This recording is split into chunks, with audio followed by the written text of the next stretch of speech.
it's a really great judo counter to wrestlers, and it uses their wrestling instincts against them.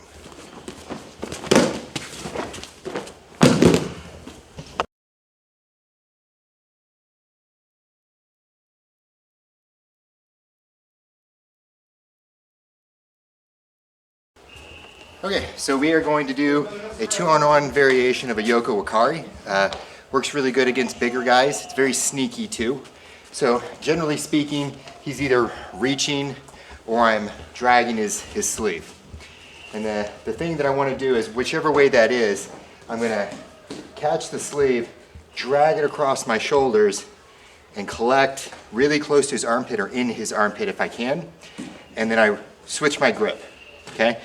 And what I want to do is, instead of being on the sleeve, I'm going to grab underhanded like that or like that on his wrist. And the reason for that is that I want to jam that into his belt line, and as I roll under him, I'm going to pull on his shoulder and I'm going to push on his wrist. And doing it thumb down like that allows me to really push up and over, whereas if I was like this, you have a tendency to do that and you would be pushing him the opposite way you want him to go.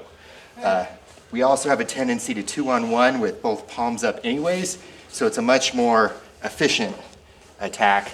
I don't have to switch my hand grip, okay? So again, okay, jam it in, pull, step out, pull and push.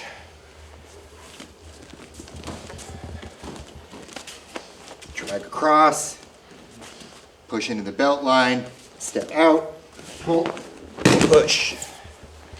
One thing we're doing here, you're doing, Derek, quite well, when you're coming into the throw, the actual Yoko Wakare, this is a little different than a lot of people do. Yeah. You're stepping in with that right foot, and you're almost backstepping with your left foot. Yeah. Can you explain how you come into that and make a rolling action? It's like a big barrel roll. Yeah, it's literally, I'm like trying to barrel roll or gator roll with it. A lot of people will just kind of lay down like that and throw sideways.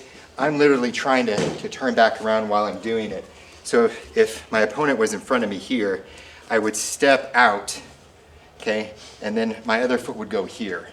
And then as I'm pushing him over,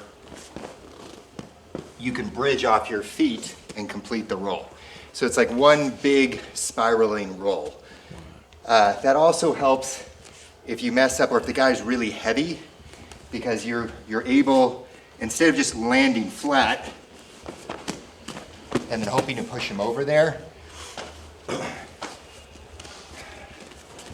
my feet are going to be planted, and then I can use those to help push the guy over. Mm-hmm. So in between having his arm jammed on his belt line, which is where his center of gravity usually is, if the guy's bigger than you, it's much easier to push his hips over than it is his whole body, and you have your legs to be able to do it as well. So if you ever find yourself doing this and you mess up, I just pull him down on top. Go ahead and just flatten out on me for a second.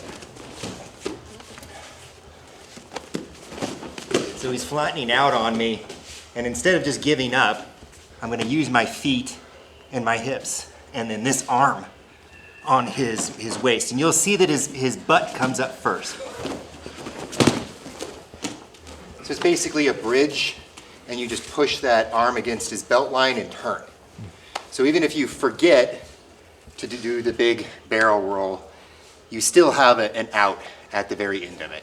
Well, it works really well too, is if he's jamming my hand in there, I'm afraid he's going for my legs, and I try to square up, it just makes it all the worse. And a lot of times, especially if the guy's got some wrestling experience, you 2-on-1 him, and he's going to square up so that he can try and either sprawl back or push and pull his arm out. And while he puts his arm up,